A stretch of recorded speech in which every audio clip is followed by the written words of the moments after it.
맑은 날 한 소녀가 새 자전거를 타고 근처 공원에 가기로 결심했다가 갑자기 흔적도 없이 사라졌다. 이 사건은 비슷한 일이 이전에도 발생했던 이 작은 마을 주민들 사이에서 즉각적인 반향을 일으켰다. 30년 동안 사람들은 답을 찾아 헤맸고 최근에야 이 사건을 지켜본 모든 이들을 놀라게 한 깊은 비밀이 밝혀졌다. 수색 결과는 진정한 발견이었고 많은 사실들이 재평가되는 계기가 되었다. 제니퍼 바스티안은 1973년 4월 15일 시카고에서 태어났다. 그녀는 부모님의 사랑과 보살핌, 그리고 따뜻하고 친근한 관계를 유지했던 언니 속에서 자랐다. 후에 가족은 시애틀 근처의 타코마로 이사했다. 어린 시절부터 제니퍼는 축구와 체조를 포함한 다양한 스포츠에 활발히 참여하고 관심을 보였으며 이 모든 분야에서 뛰어난 성과를 이루려고 노력했다. 그녀는 음악적 재능도 있어 자주 피아노를 연주했다. 스포츠에 대한 그녀의 열정은 항상 부모님의 지지를 받았다. 생일 중 하나에 아버지는 그녀에게 특별한 선물을 했다. 새 자전거였다.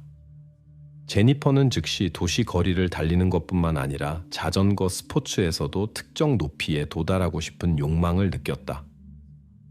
캐나다 국경 근처 사누안 섬에서 열릴 예정인 멋진 자전거 경주에 대해 알게 된 젊은 운동선수는 자신의 힘을 시험해 보기로 결심하고 참가 신청을 했다. 그녀는 이 스포츠의 진정한 프로들과 경쟁하게 될 것임을 알고 있었고 이는 그녀에게 집중적인 훈련을 하도록 자극했다. 휴일 동안 그녀는 모든 시간을 준비에 바치고 매일 자전거로 10km 이상을 달렸다. 그녀의 친구도 대회에 참가하고 싶다는 의사를 표현해 그들은 지속적인 훈련 파트너가 되었다. 그녀는 약 8km 길이의 트랙이 있는 큰 공원 근처에 살았기 때문에 이곳이 그녀의 주요 훈련장이 되었다. 1986년 8월 4일 여름 아침, 제니퍼의 하루는 어머니와 함께 집에서 시작되었다. 점심 식사 후 어머니가 저녁 근무를 위해 출발할 때 소녀는 친구와 함께 공원에 가기로 계획했다. 하지만 마지막 순간에 친구의 계획이 바뀌어 함께 갈 수 없었다. 그럼에도 제니퍼는 훈련을 포기하지 않기로 결심했고 아버지와 대화 후 그의 허락을 받아 혼자 공원으로 향했다. 떠나기 전에 그녀는 어머니에게 쪽지를 남겼고 오후 2시 반쯤 저녁이 시작되기 전에 돌아올 계획으로 집을 나섰다. 저녁에 8시 반 직전에 아버지가 귀가했을 때 그의 딸은 집에 없었고 이는 그를 완전히 놀라게 했다. 그는 모든 방을 철저히 수색하고 밖에서도 살펴보았지만 소녀는 어디에도 없었다. 망설임 없이 그는 아내에게 연락했고 아내는 즉시 귀가했으며 함께 경찰에 사건을 신고했다. 경찰은 즉시 제니퍼를 찾기 시작했다. 그들은 넓고 대부분 숲으로 덮인 공원에서 대규모 수색을 조직했다. 어둠이 내리면서 수색은 더 어려워졌고 경찰관들과 도움을 주러 온 자원봉사자들에게 큰 도전이 되었다. 제니퍼가 사용했을 것으로 추정되는 8km 길이의 도로 구간에 집중하며 친절하고 도움을 주려는 의지로 알려진 지역사회의 많은 자원봉사자들이 수색에 합류했다. 경찰은 또한 공원 방문객들에게 소녀를 보았을 가능성이 있는 사람들에게 연락해달라고 요청하며 질문을 진행했다. 곧 첫 목격자들이 발견되었다. 그녀의 학교에서 온 3명의 젊은이들이 오후 2시경 그 길을 따라 자전거를 타고 있는 그녀를 보았다. 그들은 또한 그녀 근처에 자전거를 탄 남자를 보았고 그에 대한 설명을 제공했다. 공원은 타코마 주민들의 인기 있는 휴식 장소로 많은 사람들이 자전거를 타고 조깅을 했기 때문에 경찰은 이 남자가 소녀의 실종과 관련이 있다는 결론을 내리는 데 신중을 기하며 신중한 수색과 조사를 계속했다. 오후 3시경 태양이 여전히 하늘 높이 떠 있을 때 두 행인이 제니퍼가 길게 멈춰 물을 마시는 것을 보았다. 그들은 짧은 대화를 나눴고 이동안 소녀는 다가오는 자전거 대회에서 성공하기를 바란다고 말했다. 모든 노력에도 불구하고 제니퍼를 찾는 수색은 저녁까지 계속되었지만 결실이 없었다. 밤 11시쯤 경찰은 제니퍼의 어머니에게 딸이 혼자 돌아올 경우를 대비해 집에 머물라고 조언했다. 그들은 또한 소녀의 개인 물건으로 그녀를 추적하기를 희망하며 수색견을 데려왔다. 경찰관들과 그들의 개들은 밤늦게까지 공원을 수색했지만 성공하지 못했다. 결국 방해받지 않고 수색을 계속할 수 있도록 3일 동안 공원을 폐쇄하기로 결정되었다. 매일 더 많은 자원봉사자들이 경찰에 합류하여 지역 주민들의 지원과 도움의 손길이 크게 증가했다. 제니퍼의 실종은 공공의 불안과 심각한 우려를 불러일으켰다. 특히 몇 달 전 인근 공원에서 발생한 사건 이후 많은 사람들이 그들 지역의 안전에 대해 생각하게 되었다. 따뜻한 3월 26일 오후, 제니퍼가 실종되기 5개월 전, 미켈라 웰치와 그녀의 여동생들은 공원에서 시간을 보내기로 결정했다. 그들은 그 후 음악 수업에 갈 계획이었지만 시간이 충분했다. 항상 책임을 질 준비가 되어 있던 미켈라는 직장에 있는 어머니에게 전화를 걸어 소풍 허가를 받았다. 그녀는 어머니가 일하는 동안 항상 여동생들을 돌봤다. 어머니의 허락을 받은 후 자매들은 즐겁게 공원으로 향했다. 미켈라와 그녀의 자매 중 한 명은 자전거를 타기를 선호했고 막내는 스케이트보드를 탔다. 공원에 도착한 그들은 음악 수업 전에 먹을 간식을 가져오는 것을 잊었다는 것을 깨달았다. 미켈라는 자매들이 놀이터에 머무는 동안 빨리 집에 돌아가 음식을 가져오자고 제안했다. 공원에는 다른 아이들과 그들의 부모들이 많았기 때문에 언니는 집이 몇 분 거리밖에 되지 않아 동생들의 안전에 대해 걱정하지 않았다. 미켈라가 가는 동안 그녀의 자매들은 화장실을 사용하기 위해 공원 맞은편에 있는 카페를 방문하기로 결정했다.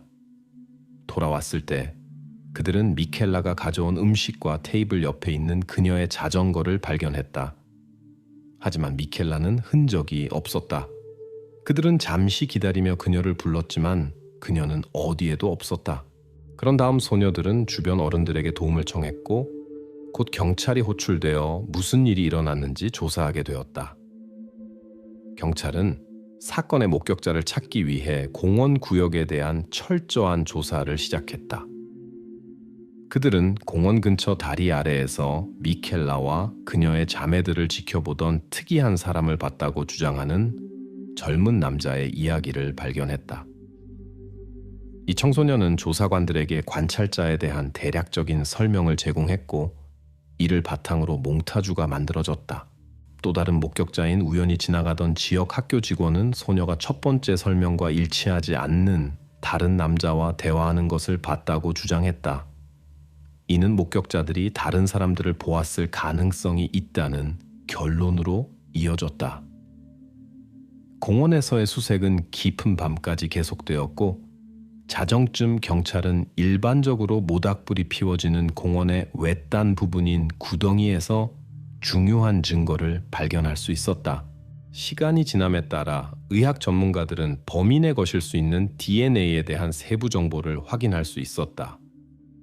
그러나 사건이 1986년에 일어났기 때문에 기술이 아직 DNA 데이터베이스가 존재할 정도로 발달하지 않았다. 또한 전문가들은 발견된 DNA 샘플을 적절히 분석할 수 있는 방법조차 없어 미래를 위해 이 증거를 보존해야 했다. 대중으로부터의 많은 제보에도 불구하고 어느 것도 사건 해결로 이어지지 않았다. 첫 번째 사건 후 얼마 지나지 않아 한 사람이 조사관들에게 연락해 몽타주의 사람과 매우 유사한 사람을 보았다고 주장했지만 이미 다른 공원에서였다.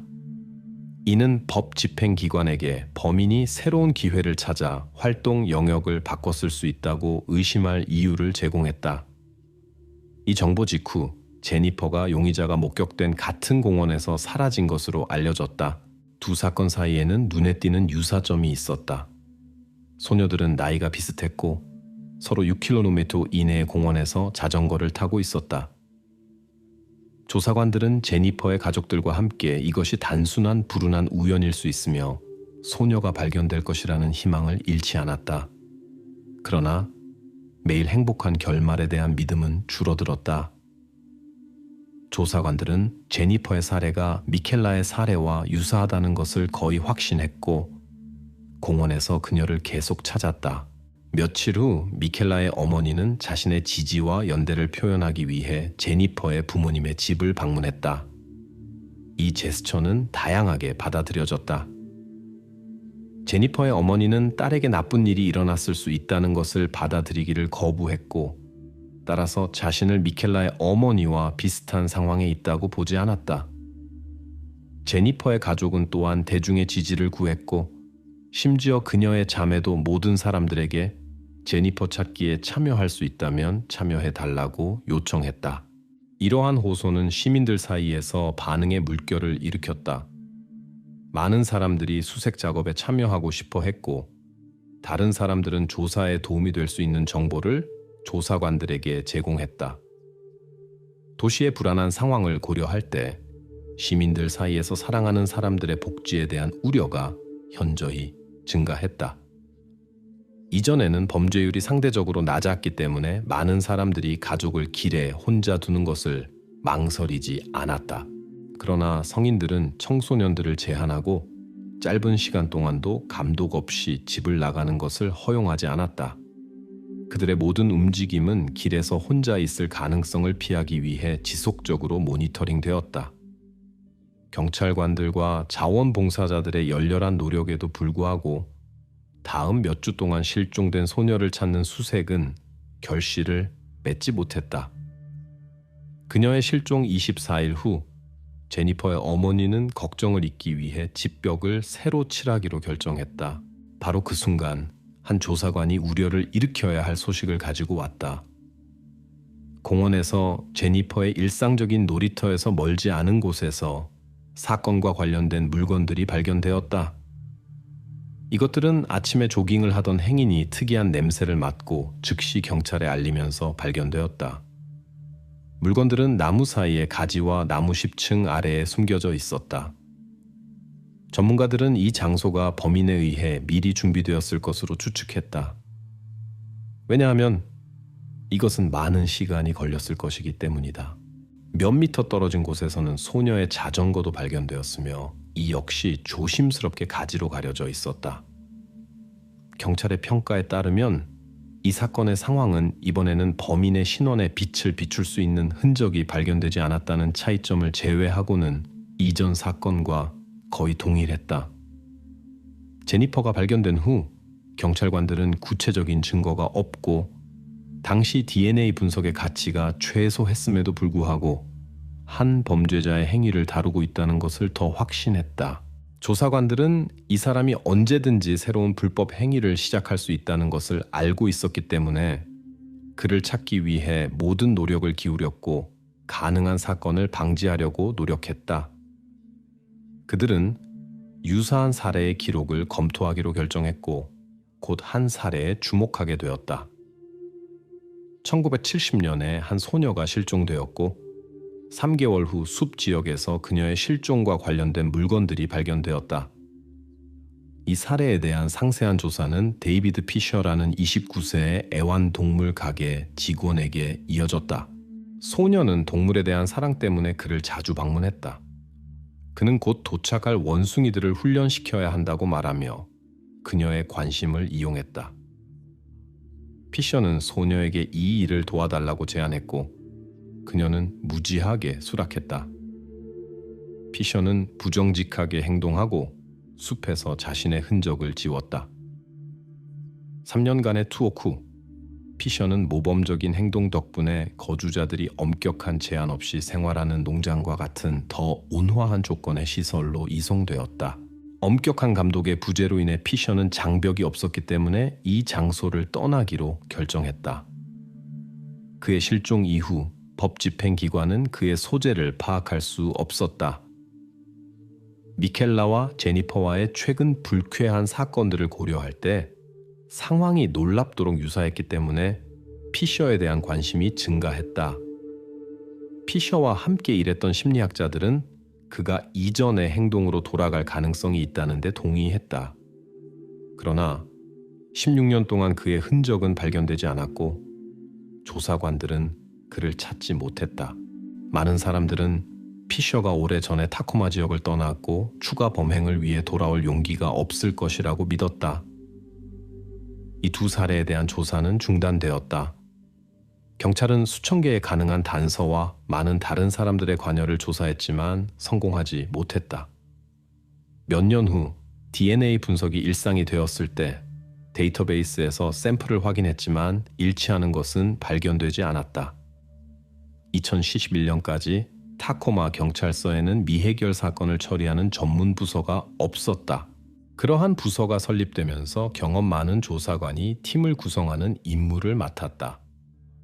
선발 과정에서 그의 시선은 린지 웨이드에게 향했다.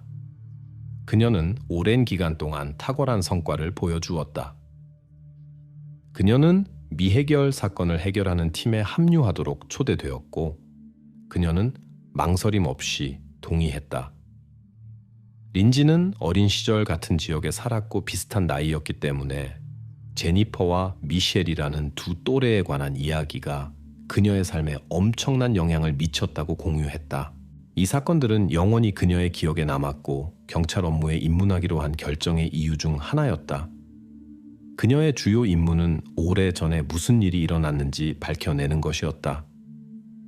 경력을 시작한 지 27년 후 린지는 특히 중요한 이 사건들에 전념하여 모든 시간을 이 일에 바쳤다.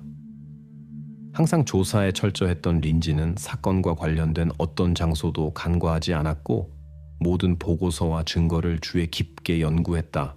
그녀의 임무는 조사와 간접적으로라도 관련된 모든 남성의 목록을 작성하는 것이었다. 결국 그 목록에는 불쾌한 사건 당일 공원에서 목격된 모든 사람, 경찰에 정보를 제공한 사람들, 심지어 타코마 지역에 사는 범죄자들까지 포함되었다. 이 작업은 몇 달이 걸렸고 마침내 그녀는 2,300명의 이름 목록을 가지고 있었다. 그러나 그렇게 많은 사람들 중에서 범인을 찾는 것은 쉽지 않았다. 따라서 린지는 새로운 방법을 적용하기로 결정하고 증거를 다시 실험실로 분석을 위해 보냈다. 88년의 전문가들은 증거의 일부만 검사할 수 있었다. 예를 들어 옷에 있는 미세한 흔적이 그들의 능력을 넘어섰고 DNA 분석은 아직 실행되지 않았다. 그러나 이번에는 제니퍼의 옷을 검사하면서 새로운 DNA 흔적이 드러났다. 전문가들이 DNA 패턴을 분리했을 때 모두에게 예상치 못한 발견이 기다리고 있었다. 그것은 미켈라 사건에 대해 이전에 알려진 데이터와 일치하지 않았다. 이 사건의 전환은 모든 사건에 대해 동일한 사람이 책임이 있다고 확신했던 조사관들에게 완전한 놀라움이었다. 그러나 증거는 반대를 시사했다. 조사관 팀 앞에는 어려운 과제가 있었다. 그들은 한 명이 아니라 두 명의 범인을 찾고 있었다. 처음에는 사건에 대한 데이터가 데이터베이스에 입력되었지만 일치하는 것은 없었다. 그럼에도 불구하고 린지는 포기하지 않고 유전적 계보학 분야에 인정받는 전문가인 콜린 피츠패트릭에게 연락했다. 그녀는 그녀가 사건을 돕기 위해 지식을 사용해 줄 것을 요청했다. 유전적 계보학은 광범위한 DNA 데이터베이스를 통해 그 사람의 관계로 DNA를 통해 사람을 식별할 수 있게 해준다. 이 발견은 가장 먼 친척까지도 찾을 수 있는 가능성을 제공하고 점차적으로 DNA 소유자에게 원을 좁힐 수 있다. 이론적으로 수천 명의 친척을 식별할 수 있고 그 후 올바른 사람을 찾기 위해 각각을 신중하게 조사한다. 콜린은 가능한 먼 친척 목록을 제공했지만 이는 조사관들에게 거의 도움이 되지 않았다. 제한된 사람들을 조사한 후 조사관들은 범인 체포에 있어 진전을 이루지 못했다. 불행히도 전문가들은 또한 가용 데이터베이스에서 더 가까운 친척을 찾지 못했다. 또한 린지는 유전적 정보를 기반으로 사람들의 대략적인 초상화를 만드는 데 전문화된 회사에 접근했다. 그들 작업의 결과가 완전한 정확성을 보장할 수는 없었지만 종종 실제로 찾고 있는 사람들을 닮은 이미지를 만들 수 있었다. 조사관들에게 제공된 초상화는 이 사람들의 신원 확인을 돕기 위해 대중에게 공개되었다. 많은 사람들이 반응했지만 불행히도 받은 모든 정보는 조사관들을 막다른 골목으로만 이끌었다. 따라서 최신 기술과 유전적 계보학 방법을 적용했음에도 불구하고 과제는 도달하기 어려웠다. 잡기 어려운 범인들을 찾고 돌파구를 이루기를 바라며 사건에 대한 작업은 계속되었다. 린지가 2,300명의 남성 목록을 주에 깊게 분석한 후 그녀는 사건에 가장 덜 관련이 있어 보이는 사람들을 제외함으로써 목록을 줄이기로 결정했다. 결국 그녀는 목록을 160명으로 줄이고 그들 각각으로부터 DNA 샘플을 얻는 것에 대해 생각했다. 사건 발생 후 이미 30년이 지났고 많은 사람들이 다른 곳에 정착했기 때문에 과제는 매우 어려워 보였다. 연구자들의 길고 단조로운 작업이 시작되었다. 마침내 그들은 목표를 달성했고 각 후보자는 자발적으로 샘플을 제공했다. 다음 단계는 분석 과정이었다. 이는 다른 사건들로 인한 실험실의 업무 부담 때문에 지루했고 160개의 샘플을 한꺼번에 확인하는 것은 불가능했다. 린지는 소량의 배치로 분석을 위해 샘플을 보냈고 이 과정은 1년 동안 진행되었다. 2018년 은퇴 직전 그녀는 마지막 18개의 샘플 배치를 보냈다. 사건은 결과를 기다리는 새로운 조사관에게 넘겨졌다. 25일 후 새 조사관은 마지막 18명 중 한 사람의 DNA가 완전히 일치한다고 알리기 위해 그녀에게 연락했다. 범인은 60세의 로버트 커니였고 그의 이름은 린지에게 익숙했다. 왜냐하면 로버트는 제니퍼 사건 이전에도 보고서에 언급되었기 때문이었다. 그는 미켈라 사건의 몽타주에 있는 사람과 닮은 공원의 한 사람에 대해 경찰에 보고했다. 이는 제니퍼와 관련된 사건 2달 전이었고 나중에 불쾌한 사건이 발생한 바로 그 공원이었다. 조사관들은 이러한 전환에 놀랐고 로버트가 완전히 정확하지 않은 것으로 판명된 정보를 제공한 이유를 이해하지 못했다. 미켈라 사건과의 직접적인 연결이 없음에도 불구하고 그는 조사를 다른 공원으로 이끌었고 그곳에서 나중에 불법 행위를 저질렀다. 그의 힌트가 없었다면 그는 경찰 보고서에 나타나지 않았을 것이고 아무도 그에게 DNA 샘플을 요청하지 않았을 것이다. 흥미롭게도 로버트는 자신의 생물학적 데이터를 확인을 위해 자발적으로 제공했고 이는 결국 사건과의 연결을 밝히는 데 도움이 되었다. 그는 이 사건 이전에 법과 충돌한 적이 없었고 1986년 이후 완벽한 평판을 유지했다. 그의 집은 제니퍼와 같은 지역에 있었고 그는 보잉에서 일했다. 사건 후 얼마 지나지 않아 로버트는 가정을 꾸리고 건강상의 필요로 인해 지속적인 보살핌이 필요한 딸이 태어났다. 아내와 이혼한 후 딸은 그와 함께 머물렀다. 가족은 다른 주로 이사했고 그곳에서 로버트는 일자리를 찾지 못했고 완전히 아이를 돌보는 데 전념했다. DNA 분석 결과가 일치했을 때 조사관들은 그에게 주목했고 그를 워싱턴으로 보냈다. 이는 그를 아는 모든 사람에게 완전한 놀라움이었다. 로버트는 항상 모든 시간을 딸에게 바치는 완벽한 아버지로 여겨졌다.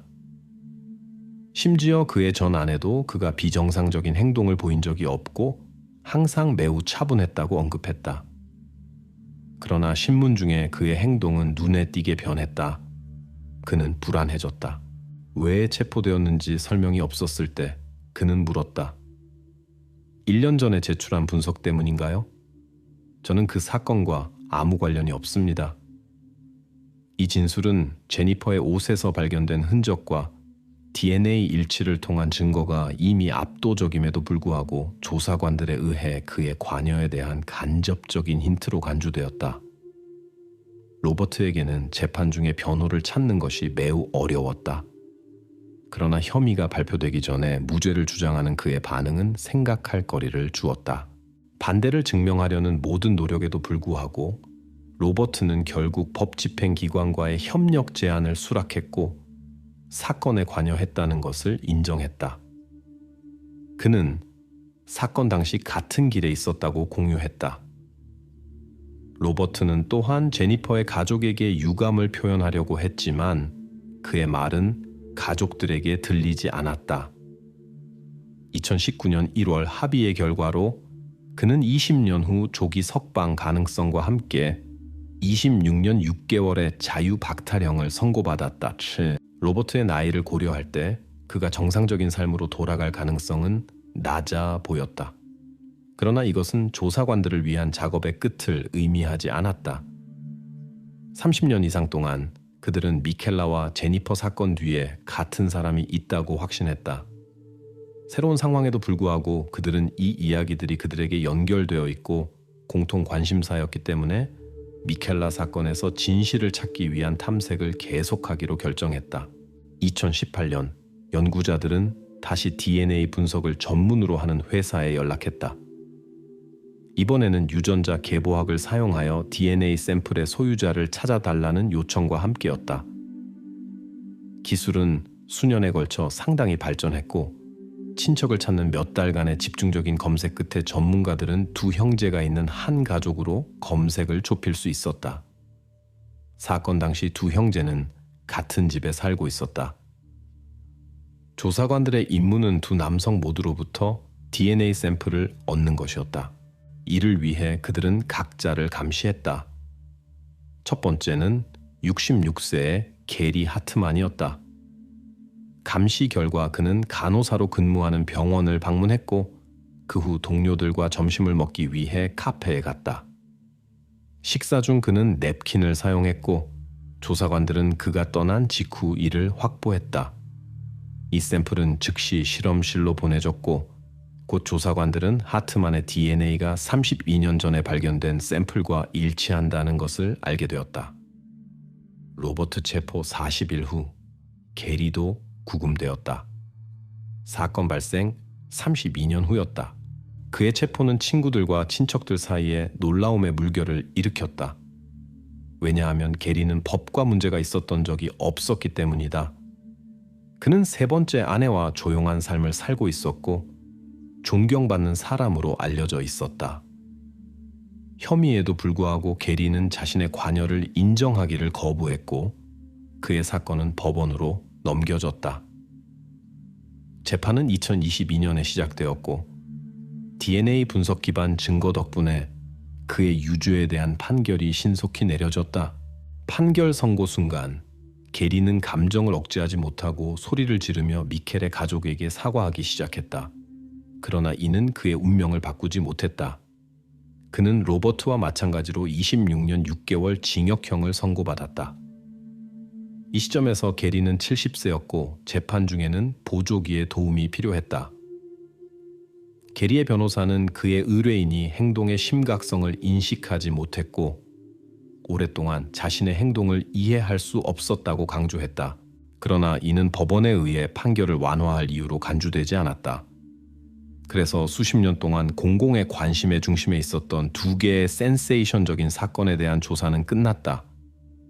특히 불안한 점은 같은 지역에 동시에 유사한 행동 패턴을 가진 두 사람이 존재했다는 사실이었다. 이는 사건을 지켜본 모든 사람들을 놀라게 했다. 결국 둘 다 책임을 지게 되어 정의에 대한 믿음이 회복되었다.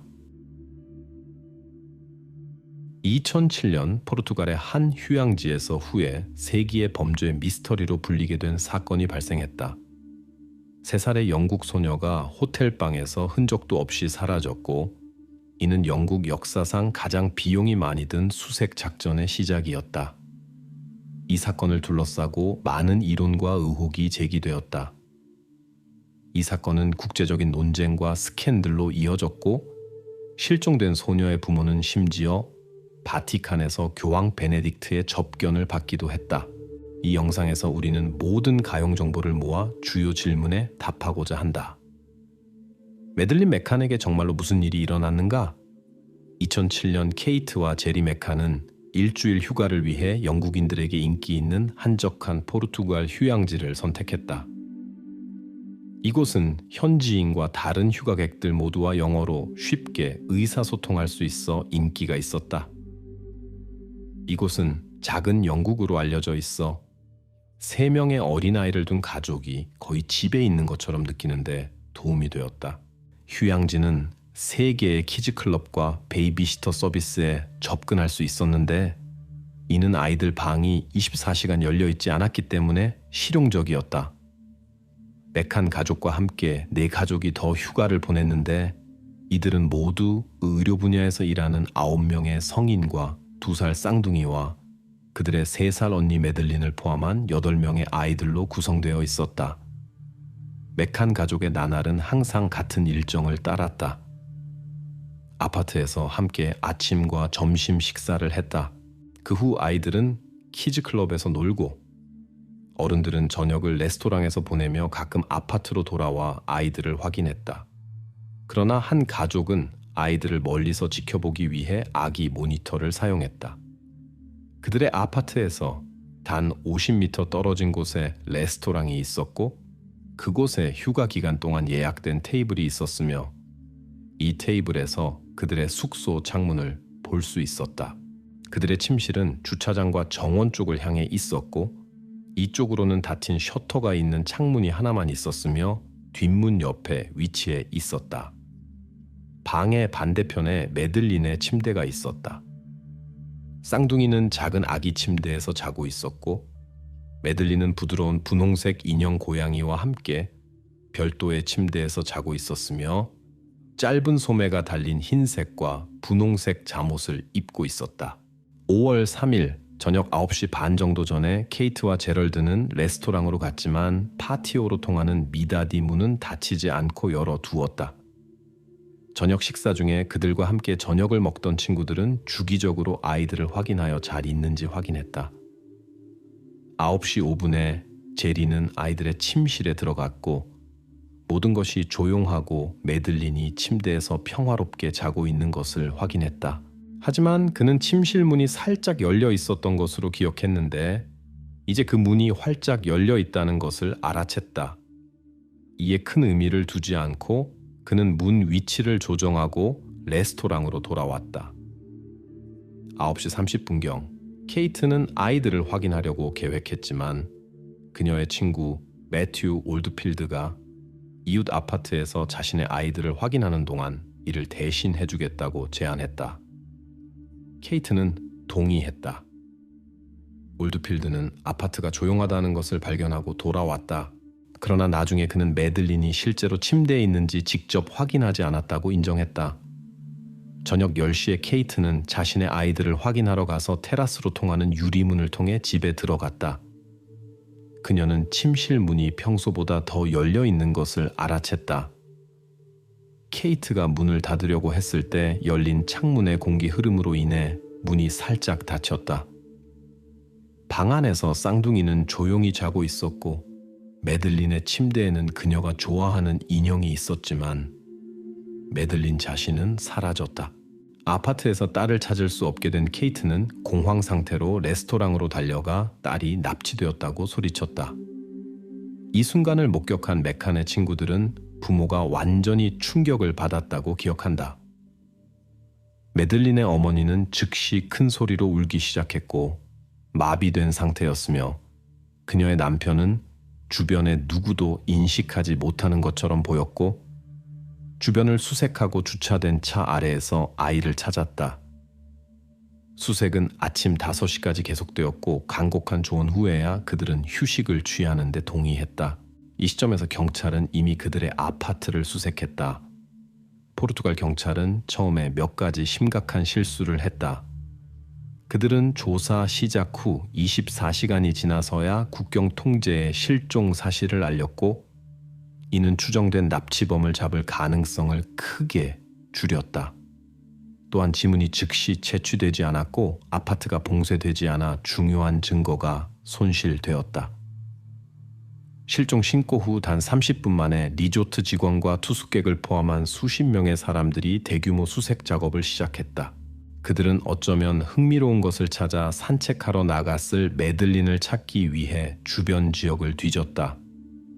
새벽이 되자 끔찍한 일이 일어났다는 것이 분명해졌다. 포르투갈 경찰은 모든 측면에서 조사를 시작했다. 그들은 지역 레스토랑 직원과 메칸 가족의 친구들을 인터뷰할 뿐만 아니라 인접 지역도 수색했다. 영국에서는 가족의 친구들이 이미 소녀의 실종에 대해 언론에 알렸고 이것이 포르투갈 당국이 더 효과적인 조치를 취하도록 격려하기를 바랐다. 그러나 이 단계는 경찰이 너무 많은 언론의 관심이 조사를 방해하고 메들린을 찾을 가능성을 줄일 수 있다고 확신했기 때문에 부모에 대한 경찰의 편향된 행동으로만 이어졌다. 부모가 비활동과 전문성 부족으로 경찰의 행동을 공개적으로 비판하기 시작하면서 상황은 악화되었다. 소녀가 실종된 지 4개월 후 포르투갈 경찰은 직업상 의사인 케이트와 제리 메칸이 부재 중에 딸이 자도록 실수로 수면제 과다 복용을 했을 수 있다는 이론을 처음으로 제시했다. 아이가 복용량을 이겨내지 못했고 부모가 가능한 결과에 대한 두려움으로 범죄의 흔적을 숨기기로 결정했다고 가정되었다. 그들은 모두에게 메들레인이 납치되었다고 확신시키려 했고 그런 다음 몰래 소녀의 시체를 숨겼다. 의혹은 두 마리의 경찰견의 행동에 의해 강화되었다. 하나는 혈액을 감지하도록 훈련받았고 다른 하나는 부패 냄새를 발견하도록 훈련받았다. 동물들은 메칸의 아파트와 메들레인이 실종된 지 24일 후에 그들이 임대한 채서만 반응했다. 차와 아파트에서 발견된 머리카락과 조직 샘플의 분석도 조사관들이 관심을 가진 흔적이 존재할 가능성을 시사했다. 추가 조사 중에 DNA 분석과 수색견의 작업에 기반한 증거가 부모를 자녀의 실종과 연결시키기에 충분히 신뢰할 수 없는 것으로 밝혀졌다. 이는 약 70%의 경우에 개가 냄새를 잘못 식별할 수 있고 DNA 분석이 부정확한 결과를 제공했기 때문이다. 후에 그날 밤 아이를 팔에 안고 있는 한 남자를 본 사람들의 증언이 있었다. 조사관들의 관심은 사건 현장에서 도보로 몇 분 거리에 있는 어머니의 집에 살고 있는 33세의 영국인 로버트 무라색에 쏠렸다. 그는 한동안 주요 용의자 중 한 명으로 남아 있었지만 그의 죄를 입증할 증거는 발견되지 않았다. 다른 관광객이 저녁에 자신의 딸을 팔에 안고 방으로 데려가는 것을 목격자들이 잘못 납치로 해석할 수 있다고 말하면서 상황이 바뀌었다. 결과적으로 로버트 무랏은 무죄로 선고되었고 심지어 영국 언론에 대한 명예훼손 소송에서 승소했다.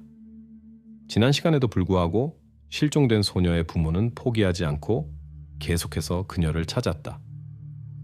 그들은 영국의 유명한 PR 대행사에 접근하여 사건에 대한 대중의 관심을 유지하기 위해 적극적으로 협력했다. 미국 검찰총장과 교황을 포함한 고위 인사들과의 만남, TV 프로그램 참여, 첫 해에 200만 파운드가 기부된 메들린 재단 설립이 그들의 노력의 일부였다. 영국 조사관들은 포르투갈 동료들과 함께 모든 가능한 증거를 계속 조사하고 목격자들을 인터뷰했다. 그럼에도 결정적인 증거는 여전히 부족했고 2008년 포르투갈 경찰은 사건을 종결하기로 결정했다. 그러나 2011년 영국 내무장관 테레사 메이는 작전 그랑지라는 코드명으로 새로운 조사를 시작했다. 영국의 주요 조사관들이 이끄는 복잡한 조사의 중심에는 메들린 메칸의 존재에 관한 수수께끼가 있었다. 상당한 재정적 자원 덕분에 경험 많은 조사관 앤디 레드우드가 이끄는 팀은 포르투갈과 영국 모두에서 수많은 목격자들을 다시 인터뷰할 수 있었다. 레드우드는 메들린을 찾을 수 있다는 희망을 가지고 있었다. 조사 과정에서 이전의 법률 위반으로 유죄 판결을 받은 사람들, 지역 레스토랑 직원 및 휴양지의 휴가객들이 조사되었다. 그럼에도 조사 방향 중 어느 것도 성공으로 이어지지 않았다. 전체 조사 기간 동안 미국, 영국, 스위스, 멕시코, 싱가포르를 포함한 전 세계에 도움이 되는 시민들이 메들린의 가능한 위치에 대한 주장과 함께 8,000개 이상의 메시지를 보냈다. 100개 이상의 잠재적 단서를 확인했음에도 불구하고 대부분의 정보가 비밀이거나 확인되지 않은 것으로 판명되어 조사관들은 어떠한 것도 확인할 수 없었다. 포르투갈 경찰의 표현에 따라 메들린 메칸의 존재에 대한 원래 조사를 이끌었던 곤잘로, 아마랄은 스코틀랜드 야드의 반복적인 부인에도 불구하고 그녀의 친척들이 사건에 책임이 있다는 이론을 오랫동안 옹호했다. 2008년 7월 아마랄은 거짓말에 대한 진실이라는 제목의 책과 다큐멘터리를 출판했는데, 여기서 그는 메칸 가족이 법률 위반을 숨기기 위해 매들린의 존재를 꾸며냈다는 믿음을 설명했다. 아마랄은 자신의 작업이 공식 증거에 기반한 것이라고 설명했지만, 매들린의 가족은 이를 터무니없고 거짓으로 가득 찬 것이라고 비판했다. 그럼에도 불구하고 이 책은 포르투갈에서 매우 성공적이었고 베스트셀러가 되어 저자와 출판사에게 약 100만 달러 이상의 수입을 가져왔다. 아마랄은 다양한 TV 채널에서 적극적으로 인터뷰를 진행하며 매들린의 존재와 관련하여 부모에 대한 주장을 계속했고, 소녀가 여전히 프라이아 다 루즈 어딘가에 있다고 주장했다. 특정 시점에서 매들린이 부유한 가족의 의뢰로 간 것이라는 이론이 제기되었지만, 이 가설은 조사관들에 의해 가능성이 낮은 것으로 간주되었다.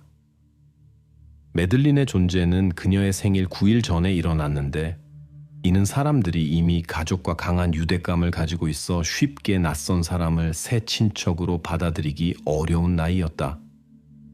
실종 사건에서는 그녀가 의도치 않게 법률 위반자들의 계획을 방해했다는 이론이 있었다. 이 생각에 따르면 범죄자들이 그녀의 방에 들어왔지만 매들린이 깨어나 그들을 보았고, 그들은 발견 위험을 제거하기로 결정했다. 그러나 이 이론에 의문이 있는가? 만약 그들이 단지 목격자를 제거하려고 했다면 왜 그녀를 데려갔을지 불분명하다. 그녀가 어둠 속에서 그들의 얼굴을 인식할 수 있었을 것 같지도 않다.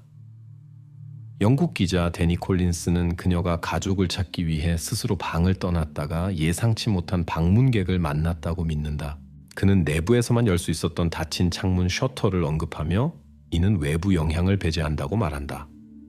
창문과 문 모두에 침입 흔적이 없다는 사실이 그의 견해를 뒷받침한다.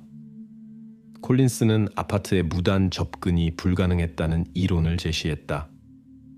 메칸 부부는 이에 동의하지 않았고 그녀가 혼자서 밖으로 나갈 수 없었을 것이라고 주장했다. 왜냐하면 그녀는 여러 장애물, 입구문, 미닫이문, 안전장벽을 극복해야 했고 뒤에서 그것들을 닫아야 했기 때문이다. 그러나 한 기자는 이에 반박하며 부부가 외부에서 열 수 없는 아파트 창문 셔터에 대해 모르고 있었다고 지적했다. 처음에 부부는 창문 셔터가 올려져 있었다고 말했다. 이는 매들린이 스스로 집을 떠나 사고에 연루되었을 가능성을 제시한다. 메칸 부부의 아파트 근처 180m 거리에서 도로 공사가 진행 중이었고 깊이 188cm, 너비 150cm의 안전한 구멍이 파여 있었는데 그녀가 우연히 여기에 빠졌을 수 있다. 상황은 다음 날 중장비 작업이 수행되었고 매들린이 간과되었을 수 있다는 점에서 악화되었다. 그러나 작업 그룹의 책임자는 이 이론을 반박하며 조사된 구멍들이 그의 직원들과 경찰에 의해 신중하게 확인되었다고 설명했다. 매들린 메칸의 실종에 대한 조사의 중심에는 한때 클레멘트 프로이드, 유명한 지그문트 프로이드의 직계 후손인 영국 정치인이자 작가가 있었다. 프로이드는 메칸 가족을 알고 있었고 프라이아 다루스의 부동산을 소유하고 있었다. 그러나 그는 2009년에 사망했고 그의 사망 7년 후에야 여러 여성들이 그에 대한 혐의를 제기했다. 하지만 매들린의 실종에 그의 관여를 증명할 증거는 발견되지 않았고 이 이론은 버려졌다. 2015년까지 사건을 조사하는 조사관의 수는 28명에서 4명으로 감소했다. 2015년까지 영국 정부는 수색에 1,900만 달러 이상을 지출했고 이는 동시에 감소하는 전망으로 인해 엄청난 지출에 대한 피드백을 불러일으켰다. 많은 사람들이 답을 찾을 기대가 더 이상 없다고 생각했다. 그러나 역사는 운명이 예상치 못한 변화를 가져올 수 있음을 보여주었다. 2012년 조사는 포르투갈과 영국 조사관뿐만 아니라 독일 조사관들의 관심도 끌었다. 바로 이들이 신비로운 실종 13년 후에 심각한 혐의를 제기했다. 그들은 유력한 용의자를 찾았다고 주장했다. 처음에는 추가 조사를 위태롭게 하지 않기 위해 이 사람의 신원이 비밀로 유지되었다. 그러나 2020년 여름까지 독일 경찰은 세부 정보를 공유했다. 주요 용의자는 크리스티안 브리크너로 그는 이미 유사한 범행으로 전과가 있는 독일인이었다. 동시에 조사관들은 매들린이 아마도 더 이상 찾을 수 없을 것이라는 우울한 추측을 표현했다. 2007년 5월 매들린이 실종되기 하루 전 브리크너는 전 여자친구 중 한 명에게 다음 날 프라이아 다 루즈에서 일을 계획하고 있다고 말했다. 그는 일을 부정직하지만 필요한 일이라고 설명했다. 이 사건 3년 후 다른 지인은 브리크너의 사진과 추정 용의자의 몽타주 그림 사이에 유사점을 발견하고 심지어 이에 대해 농담을 했다. 그러나 브리크너는 진지하게 대답하지 않고 그저 어깨를 으쓱했다. 팔츠의 검사 한스 크리스티안 볼터스는 수사가 새로운 정보를 발견했다고 강조했다. 용의자는 인터넷에서 자신의 의도를 논의했고 그곳에 자신의 활동 흔적을 남겼다.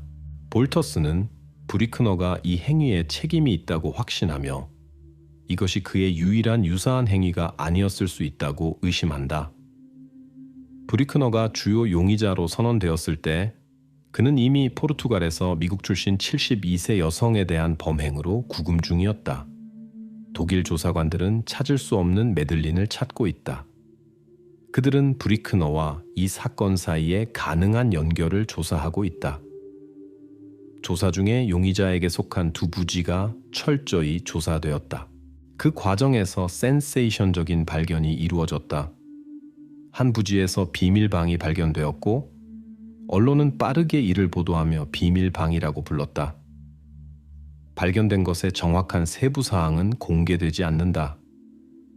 그러나 경찰은 이 발견이 중요한 증거라고 생각한다. 다른 부지에서는 비디오 카세트가 담긴 상자가 발견되었으며 그 내용 역시 비밀로 유지되고 있다. 브리크너는 매들린 사건에 대한 혐의에 반응을 보이지 않았다. 그의 이름이 공개된 후 그는 즉시 다른 수감자들로부터 보호하기 위해 개인 감방으로 옮겨졌다. 그가 14년 동안 답을 찾고 있는 가족의 고통을 덜어줄 수 있는 진술을 할 가능성이 있다. 그에 대한 직접적인 증거가 없음에도 불구하고 조사팀의 대부분은 매들린의 실종에 대한 그의 책임을 확신하고 있으며 이는 오래된 사건에 대한 공공의 관심을 다시 불러일으켰다. 이는 특히 매들린이 여전히 살아있다면 수색 지원을 재개하는 데 기여할 수 있다. 2021년 5월 12일 매들린은 생일을 맞이했을 것이다. 그녀의 부모는 여전히 그녀의 도착을 희망하며 언젠가 다시 함께할 수 있기를 바라며 모든 축제마다 선물을 구매하지만 최근에는 나머지 가족에게 더 많은 관심을 기울이고 있다.